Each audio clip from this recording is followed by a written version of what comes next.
For anyone who's just coming in, this is the SilmFilm Project script discussion, season 1, episode 3. We're basically working our way through discussing the origin of Melkor for the purpose of a theoretical adaptation of the J.R.R. Tolkien's Silmarillion to the screen in the form of a television. The word. Miniseries, that word, yes. Series, not a miniseries. This is a series.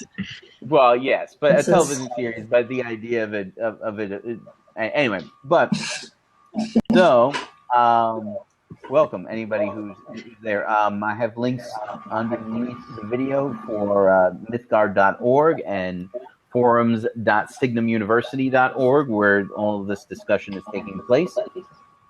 So we're getting close to the end here. We're unbelievably, we are getting close to the end of an episode. I don't know how it happened. Because we are professionals and know what we're doing, and we're efficient with our time and discussion. Yeah. Yes. Go for that. Such an underwhelming response. Unlike other individuals, any kind of detail done in 2 hours, we can. Yeah. Anyway, so we need to. Okay, so he has the conversation with Arda. Doesn't go well. He goes out by himself again into the void. The last thing we see of him is him looking at the Timeless Halls from the void. So we got to get back into the frame real quick. And then we can kind of go back and fill in any details that we missed, because we still have a little bit of time left. So we go into the frame, and what's there? Where are we? I don't know if this is the right place to cut back into the frame.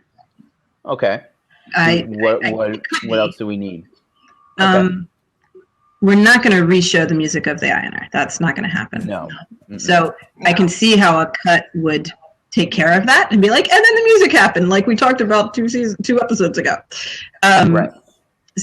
But if we're going to have him out in the void looking back at the Timeless Halls, we could also have him out in the void looking at Arda from the outside at some point. So yeah, that's right. Because you're right. That was gonna happen. Yeah. So it might be that there's a perfect place to cut, because we see him looking at the Timeless Halls, we cut back, have a little conversation, come back to and here's Melkor in the void again, but now the music has already happened. Some of the Ionar have gone into Arda, and here he is outside looking in at the creation it's hanging in the void, just like he wanted there to be stuff in the void. This is what he wanted, but he didn't do it. Yeah. So here's the question, because we kind of have 2 options here. Do we have him just off looking at Arda in the void, close enough where he can see the events, where he can kind of see the events that we were talking about in episode 2 taking place, where he can see creation taking place? Or do we have him looking at a fairly static world, and there's kind of this slight implication that that's happening now in the time of the frame? I mean, it's not, but it would kind of be a little bit, it would be a little spooky if we went from the frame into him looking down at the world. Because that would be spooky. We actually do know that Melkor's out in the void looking in at the time of the frame. That's true. What he can see, I don't know. Like the whole, where are these things now? And Tolkien talked about this a little bit when he talked about why dragons are scary in stories. And that's why the kids ask, wait, is this a real story? Because they want to know if they're going to get eaten by a dragon. So as long as you say there aren't any dragons, as long as you say there aren't any dragons around here right now, the kid can sleep well, Yeah. but you didn't tell him dragons aren't real. Yeah. So if Estelle has been slightly disturbed by this whole Ungoliant thing, it's like, well, where's Melkor right now? I don't think we want Elrond to answer that question because that kind of defeats the entire purpose of telling the stories of the First Age. But at the same time, if he said something, well, did Melkor ever die? Like, did he get destroyed? It's like Elrond is going to have to honestly say, well, no, not really. He's Right. alive. But don't worry, he can't come here. To which Estelle's going to be like, wait a minute. Like, I don't know if we need to get into any of that. Why is that? And Elrond's going to be like, we'll get to that. Mm-hmm. And then the next thing you see is Melkor just hovering out in the void, looking at our. Yeah. I don't think we really want to do that because we're not trying to turn this into a horror movie. I mean, it's already the Silmarillion. Yeah. But well, I mean, this is one of the spookiest episodes thus far. So yeah, it's going to get all actually significantly happier from this point on. Like season 1 is much more positive than the rest of the story. The rest of the story goes downhill rapidly. And season 1 already. In season 1, they win. They win in season 1. Yeah, like there's some negative things that happen along the way, but no one really dies, and everything kind of turns out okay. And they have a war. I mean, that's pretty bad news, but nobody dies. But they do win the war. Yeah. So I mean, overall, it goes really well for everybody. So if you watched season 1 of this show, you might think like it's not that dark, and then the rest of the Silmarillion happens. It's like, wait, I thought this story was a happy story. It's like you should have paid more attention to that song in the beginning when Yenna is singing. That was your first clue. Yeah. Right. We're going to have a bunch of critics or people complaining on the internet of, I really liked the first season, but then it just got really dark and scary. It was trying to be darker and edgier and more adult. No, that's just the way the story went. Sorry. Yeah. It does do that. Yeah. So, okay. So do we want to have him seeing the work being done in Arda then? It might not be a bad idea to keep it static just because of the idea of from the outside looking in. What's that stupid Bette Midler song? I forget the lyrics, but it's something about the world looks beautiful from up above. From a distance? Yes, that one. I can't stand that song. But I mean, I'm sure it's a nice song. The idea is so syrupy that I can't. Yeah, no, I know, I understand. But part of the idea is that, like, from far away, everything looks nice. You can't see the problems with it. So maybe it should look kind of from a distance, like at this point. Now, there have been some. I'm remembering now that there have been some discussion of him arriving in Arda, and then the Valarkar, or however you pronounce that word, the proto-Balrogs congregating around him. Say again. The proto-Balrogs. Yes. Yes, the proto-Balrogs. Yes. Valarkar arriving afterwards and congregating around him. Do we want that? Because I don't think that was something that was. I want him to have followers. I don't want him to be alone. But that's not the only opinion here. So. Well, I mean, it was discussed. I don't think it was like hard line decided. But wait, hey, I can just look at the notes. Megan takes excellent notes. I'm going to look at them real quick. Hold on. My recollection was that at first they liked the idea of the Balrogs being there and joining him, and then they wanted him to end the scene alone because so much of this episode he's alone, and that's so much of his character is that he is alone. So there was some idea of him being alone at the end of the episode would be more powerful than him having. It works more for his character for it to end with him alone. Right. Yeah. I do tend to agree with that myself. Yeah. And then episode 4, he can get his groupies and then meet the rest of the Valar and go from there. Yeah. But so I see the value of that. It's so important for him to have followers, and he's got these fanatically devoted followers already. Like, I don't know, I kind of feel like we should see them in this episode. If this is all about him, they're an important part. Let me ask and we could have seen him in the very beginning. What about this for a suggestion? We see him looking down at Arda. And then the camera pans around him, and you see the proto Balrogs there with him, hovering behind him, and he says something to the effect just like hanging out creepily in the distance. Well, no, just like kind of clustered around him, like they're ready. They want to know, okay. What do we do now, boss? That kind of thing. And and he says something like, wait until I call, and we see him go down into Arda by himself. So we kind of get both things. Mm-hmm. Okay. Mm-hmm. I do like the idea of establishing that they will do whatever he says. Yeah. Because that's, at least for season 1, that is their character, is that they are fanatically devoted to him. Yes. If he says jump, they jump. If he says wait, they wait. Yeah. There's it stormtroopers. Doesn't matter.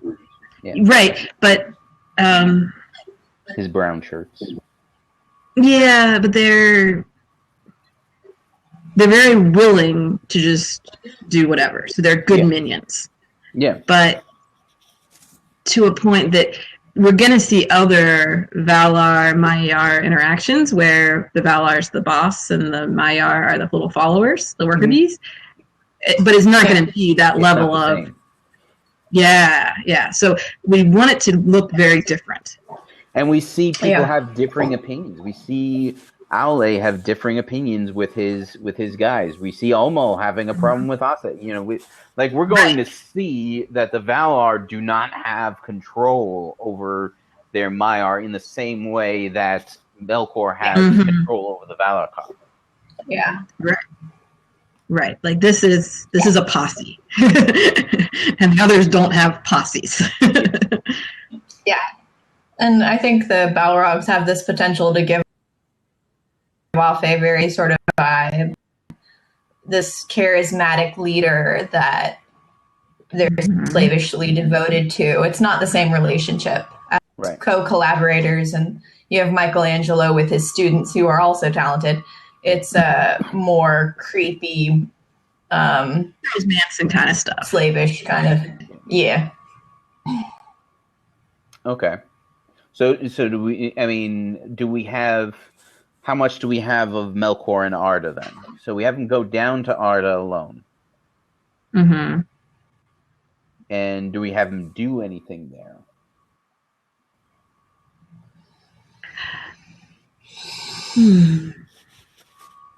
We could potentially set up... Yes, we could. We could... But we have to end on like an end note. And like Melkor in the middle of mucking around trying to figure out how Middle Earth works is really an end note. Probably not like an end scene. It's a... And then he like played with fire for a bit and it didn't go the way he expected. So it like, what? So Okay. I have trouble seeing how that ends. Right. Yeah. I mean, does Middle Earth, does Arda even have like a high place that Melkor could stand looking down at what his would-be dominion's going to? I mean, can we end on it? What's that? Could he be looking down at the wild possibilities? And we end on that sort of note? We're having a lot of scenes he could of look him on the looking down at things. Well, maybe that's what he does. But he could be looking at the site where he's going to build Utumno. Yeah. And maybe so he could be... I mean, if he's going to go somewhere, it should be there. Maybe he could do the Elsa from Frozen scene where he just... My kingdom! And things start to come up. Too much.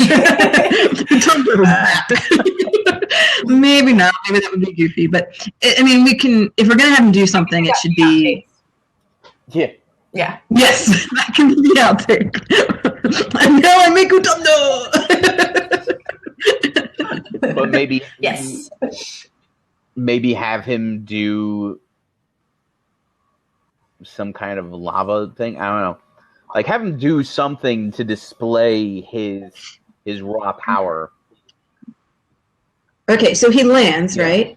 And then as he takes his first steps into Middle Earth, like the ground beneath his feet can be like breaking up and let lava ooze out or something. Like he can be having that kind of effect. Or just like holes and fiery cracks in the earth where he steps. Yeah. Because of that just raw energy coming off of him. Yeah. Or do we want it to maybe be ice? Have you seen pictures of the Devil's Causeway in Northern Ireland? No. No. Okay. So Devil's Causeway, it's a rock formation area, and it's a lot of like little tiny pillars of rock. So like it's all cracked down, but it makes all these little pillars. I think I've heard of this, yeah. So I'm Googling it right now. Okay. There's no fire. It's just rocks. But it could be that kind of, like he could make that kind of landscape happen around him, like broken rock. It's gorgeous. Yes. I mean, this is one of the things you visit if you go to Northern Ireland. Yeah. I think our location finders and set dressers are going to love this idea. I have definitely heard of this thing. Yeah. Very cool. So, yeah, it's famous. It's very famous. And I'm not suggesting that we need to do exactly that, but something where it looks like broken ground would be good. Whether we could do ice stuff with it, with like glaciers, we could do volcano stuff with fire, we can do magma coming up. We can do whatever, but I want something where it looks like the earth is broken because Melkor walked on it. No, I like that. Yeah. I like that idea. Okay. One. So is this before? So do we have, the question is, do we have all this happen before we go back to the frame for the final time, or is this after? And this is how we're closing the episode. We might be done with the frame at this point. Yeah. Yeah, we might be able to close the episode with this moment of him looking a final time. So we start in the frame, we do the break in the frame with the frame in the middle, and then our kind of break from the timeless halls and all that is Melkor coming down to Earth. Yeah. Middle Earth, and starting to demonstrate his chaotic extremity powers. Now, did we have a second break where the narrator, who is Elrond, is like, and then the music happened? Like, is there some clue to let the audience know that we've skipped over the really big important thing that happened in the Timeless Halls? Yep. I think we have to, like, because I don't know how else to transition that. I mean, I don't want to have to do that, but I guess we kind of do. We don't have to. Yeah. We have to figure out a way of doing it. And one way is to take the last note of the music and like return to the music scene and see Melkor leave. Mm-hmm. Like we've seen the music from Iluvatar's point of view and from all the Valar's point of view, but we could get Melkor's reaction to the music now. And it's like, so we can just jump in right there. We don't have to replay the whole music again. Yeah. Or do we have the... Okay. Yeah. If we... This episode is shaping up to be kind of all about Melkor. So getting Melkor's reaction or getting some kind of point of view from him in the music would be appropriate. Well, we were getting some shots of Melkor during the music in episode 1. Yeah. But if we see him during the vision, There's an idea. And we can see him. We can see, and we focus on his face. Like we go back to the vision. We see all the Ainur gathered round. We know where we are and what's about to happen. But then we turn around and we focus on Melkor's face, and we see his face and his reaction to the music. Mm-hmm. Yeah. And then the next thing we see is him hovering above Arda, surrounded by his minions. Yeah. Yeah. He and his group leave the Timeless Halls after the vision. And a lot of the and are leaving to go into Middle-earth, but he leaves to go to the Void. He goes after. And that right. That leaving out the side exit kind of thing should look very different from what they're doing, and he should be very conflicted looking of what he makes of all this. Because he wants it to be his, but at the same time he's a little mad that it was somebody else's idea. Yeah. Like, he didn't do it, so it doesn't count. It's not right. But it's the best he's going to get. Yeah. Yeah, and he still wants it. Mm-hmm. Yeah. So we have to somehow show all that play out. We do have his minions. If we need him to say stuff, he has people to say stuff to. Right. Proto-goth. But it would be a lot of facial expressions to get that across. Right. Which I think is certainly doable. We're certainly putting a lot of pressure on our actors to. We're putting a lot of trust in our actors' ability to express the things that we want to express without saying anything. We've done it fairly consistently through the whole bit. But I mean, there are a lot of actors out there that we know can do that. So I don't think that we're gonna have too much. We need somebody who can have that light in his eyes that could be passion, or it could be the startings of someone who's becoming a little bit close to unhinged or headed that direction. As Melkor for the entire time. Who did you want to cast? Michael Fassbender. Clearly, obviously. Yeah. Okay. That's great. Anyway, so we have them leave. We have them, and we have his interaction with the Proto Balrogs. We have the